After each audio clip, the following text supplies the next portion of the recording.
Yes, very much enjoy using cases with undergraduate students. They often benefit from having a case in front of them to try and counter the fact that they don't have such a great deal of management experience.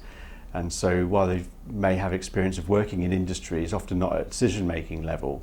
And so therefore, where they're using a case study, they're able to get into some of the problems that they're likely to face in the not too distant future, which helps them to think through the problems in a more analytical way than they would otherwise just from the information in a textbook.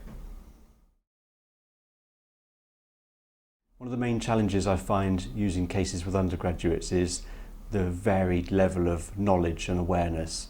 And so I think the careful planning of a case study to bring to an undergraduate class means you have to be very mindful of the fact that you have people in the class who may be studying at undergraduate level as a mature student, maybe studying at undergraduate level having worked in industry for a year or so on a placement, and so therefore finding something that works for everybody can be particularly challenging. And that's why if I'm teaching with undergraduates, I tend to try and find cases that are maybe part of a series of cases so we can break the information down.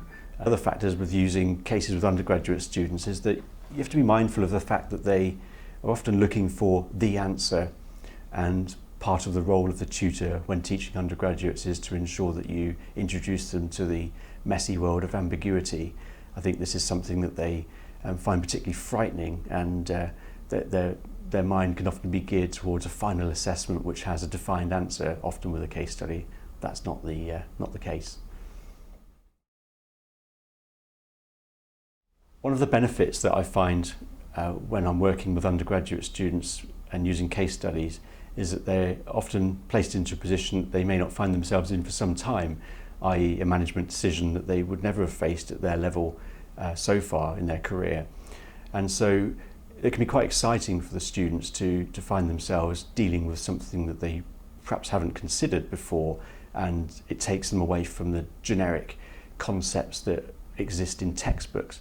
For example, one of the case studies I use is one that I authored myself on disaster relief, and the students are expected to think through some of the inventory management issues that exist for that organisation. Now, the textbooks will tell the students that inventory needs to be kept to a minimum in order to minimise costs, but for a disaster relief organisation, the opposite is true. The opposite being that the disaster relief organisation needs to maximise inventory because the ability to predict the next disaster is very difficult, and so it needs to be able to be ready to respond. And so working with the students and being at the point where they realise that the opposite to what the textbook is saying is true is a really rewarding experience, and one that always makes me smile in the end despite the hard work to get there. One of the main things I find that differs between teaching undergraduates case studies and teaching postgraduate case studies is predominantly the larger groups. So if we're teaching an undergraduate group a case study, that may be a group of students that's broken into 5 or 6 or even more seminar groups.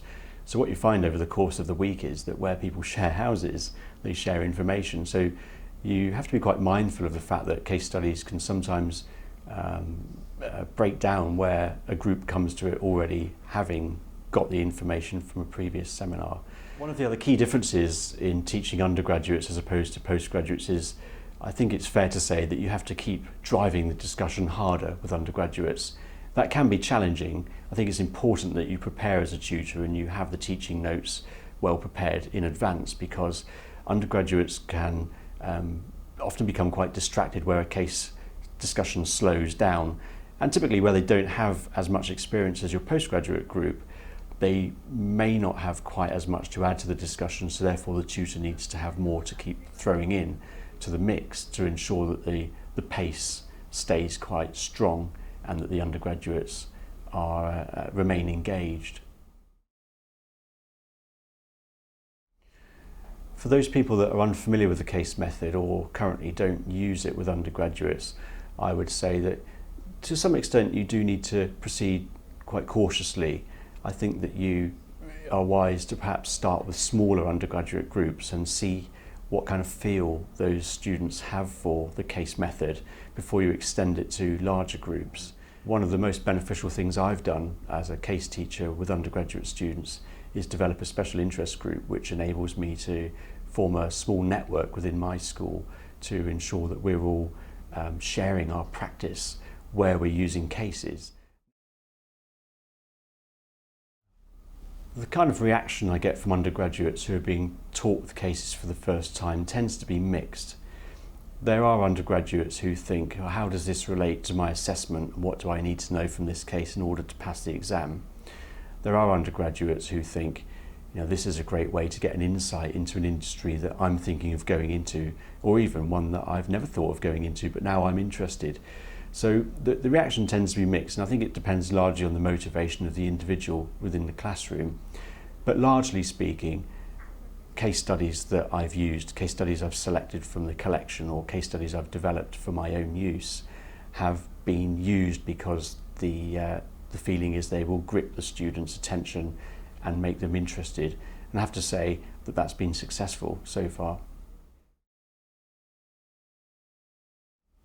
Where I've used case studies and found any resistance in the classroom, in particular with undergraduate audience, I found that the answer to that is to keep it moving. We find that if we set them particular objectives, such as presenting back how they would respond to a question in the case, or how they would advise a character in the case, this gives the students a clear incentive to engage with the case. But throughout the whole preparation of that response, the tutor's responsibility is to keep the discussion moving, to throw in scenarios, to say some new information has just emerged, or to make it interesting by stopping part way and showing a YouTube clip, for example, of one of the protagonists in the case to re-energise or to liven up the discussion. I would say to people that think undergraduates aren't suited to case studies that they're wrong. I think there's an incredibly large market for case studies with undergraduates. What you find in the classroom is a great deal of shared learning among the undergraduates. If you have a kind of case study where you can break them into groups and ask them to feedback. But I would say that teaching with cases to undergraduates does require careful planning. Typically our undergraduate classes are larger than our postgraduate classes, and therefore you need a case that's going to retain the interest of a larger number of people who perhaps aren't familiar with that method of learning. And so I would say to anybody who's thinking of using cases with undergraduates, go and try it.